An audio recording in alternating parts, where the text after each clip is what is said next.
Hmm. was what has been your role so far in increasing female representation in leadership, be it in politics, be it in entrepreneurship? Yes, you've seen many initiatives taken by Telangana government. We put women in the center. Many schemes that we give, we make sure it goes on the women's name. Like we dole out pensions for poor people. That goes to the women in the family, not to the man. So only one pension was to go to a family, so it goes to the women. The houses that we give is given on the women's name. If there is farmer schemes, women are prioritized. So in most of the issues, it has been a policy of Telangana state that women should be getting the benefits directly, because we believe that when women gets the control of the finances of the house, our leader believes and taught us that once the women gets the financial control of the house, the whole house grows and prospers.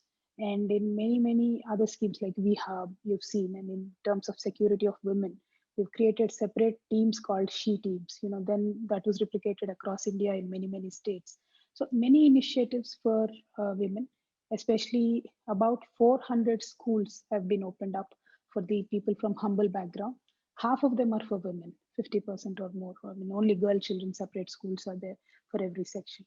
And in terms of promoting leadership, not only reservations in MLAs, MPs, but the reservations in local bodies, urban local bodies, and even in market committees where men farmers rule the roost. We have made sure 33% of market committees, agriculture market committees, AMCs, are now in Telangana given to women. So there is a women chairman in all these AMCs. So it was earlier just men, but after the formation of Telangana, we've made sure that women percolate into local bodies also, as well as representation in the party also is given to women on a serious footing.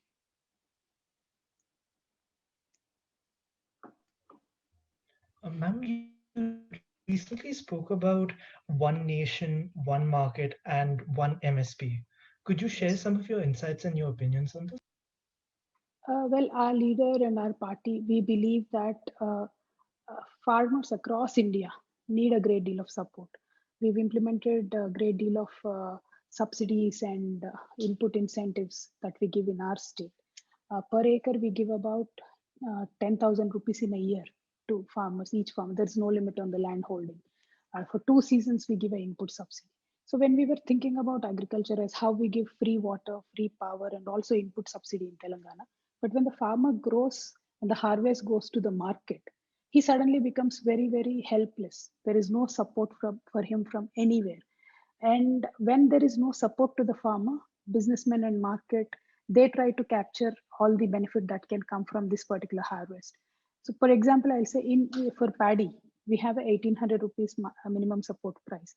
So if a business person wants to buy rice from the farmer, he has to either buy at 1800 or more depending on the demand. In Telangana, we've ensured that every kilo of paddy is purchased by the government. So the rate will never go down, 1880.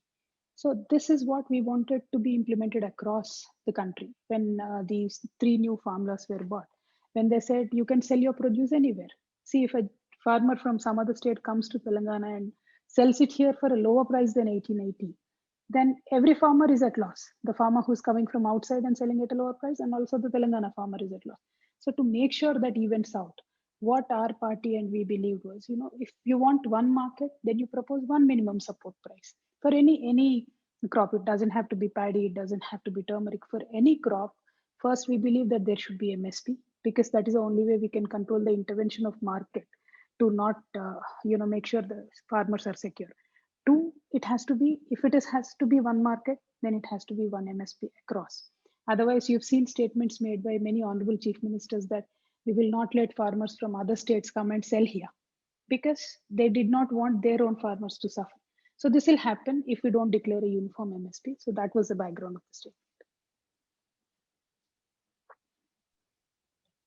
Also, you mentioned the value of developing courage, especially to voice and especially to face adverse circumstances. Ma'am, I wanted to ask about your personal experiences. What would you recommend to someone following in your shoes? How would they develop the kind of courage that you've developed across your work life, across your entire life? Well, see, the only thing that I do is if I have to speak on something, I research it very well. I work very hard. I do not want to have any surprises when I, go and talk about something. So in your day-to-day life, if your life is about one particular thing, then you better learn every damn thing that is there about that particular thing. Then the confidence comes in, then the courage comes in, because you can understand the 360 degrees of what's happening, with that thing in your life. So it could be politics, it could be a particular business, it could be education, anything. Unless and until you put in that kind of hard work, it just won't happen. So that is what I mean. We will have to develop the courage. It cannot be hereditary. It has to be acquired over the years with very um, serious research and serious studying, which often these days students don't do, because they want to immediately get insights from InShots or YouTube or wherever, and then prepare something and go off. But it won't help you all the times. It might fail you at times, when you require the most. So better be prepared than, feel sorry later. Also, last question. The startup ecosystem of Telangana is undoubtedly a leading one compared to other states. What would your advice be, or what would you say are a few things other states could borrow from Telangana to replicate such success? One, we've taken it as a serious task, not only just creating a couple of hubs. We do have a T hub, we have a V hub, but we also made sure the background integration is done well. The graduates, the engineering graduates, or the financial background guys who come in, they're trained from something called as task. So they get trained, and they come into the incubator. And anybody who independently wants to come into the incubator also is allowed. So the background integration, the supportive policies. If you look at technological policies of Telangana, we have policies for animation backgrounds also right now. I mean, we have gone into micro level of policy making. We just don't broadly say IT policy, but the micro levels of IT policy, even blockchain technology, we were the first state to adapt and make sure we use it in governance. So the forward-looking policies have to be made. I believe that is one thing that other states can immediately take away from Telangana. That the micro level intervention of government in latest policies is what should be the order of the day. Also, ma'am, would you have any book recommendations, anything that you feel influenced you greatly or had an impact on your trajectory? Many, in fact, I was a ardent reader of Ayn Rand from my young age, and I really loved the way she portrayed all those independent characters. It could be man or a woman dreaming always to create something, innovate something. I think it is, as humans, we have the DNA in all of us, irrespective of whether you become a business person or an employee or whatever. We want to create something, we want to do something, but we somehow don't let it speak loudly enough to actually let it manifest into action. But I think Ayn Rand is one who has influenced me greatly, most of her works. But then at the same time, I read Roots at a point of time, and I couldn't stop crying for a long time. And that kind of gave me a different dimension. And then I started reading about how societies have suffered. Why did humans do so many atrocities on fellow humans?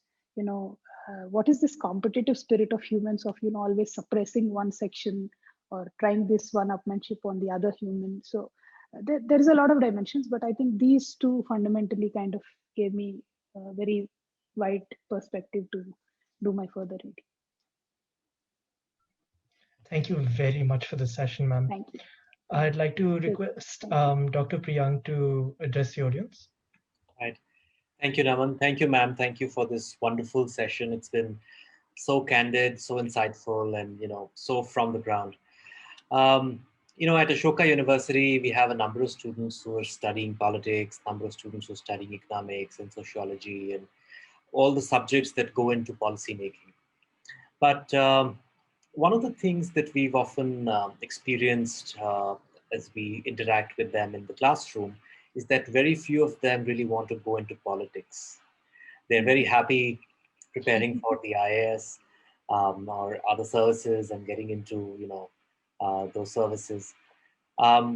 Is there something that we can share with them based on your experience to encourage them to get into politics and lead from the front, in similar ways that you're doing?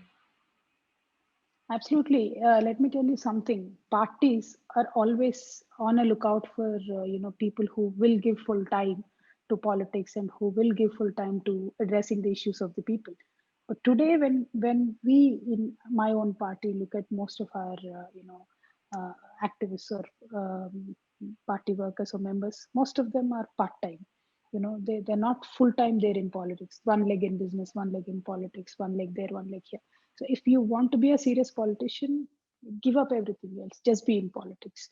I mean, I've seen my father in his 42 years of public life. He never had one single business. He never had one single job. He did nothing but politics in last one. He's had his fair share of successes, failures, whatever. But I mean, I've learned it directly from him that if you want to be in politics, just be in politics. So when I entered into public life, I gave up on my businesses. I said, this is what I'm going to do now. So 24/7. I think a 24/7 dedication to anything will certainly lead you towards success. Lovely. Thank you so much.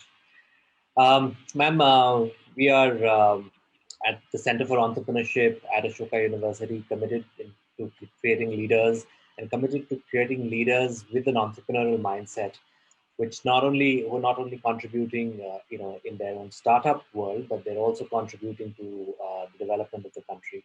And we hope that we keep finding inspirational leaders like you to inspire them, mentor them, and take them forward.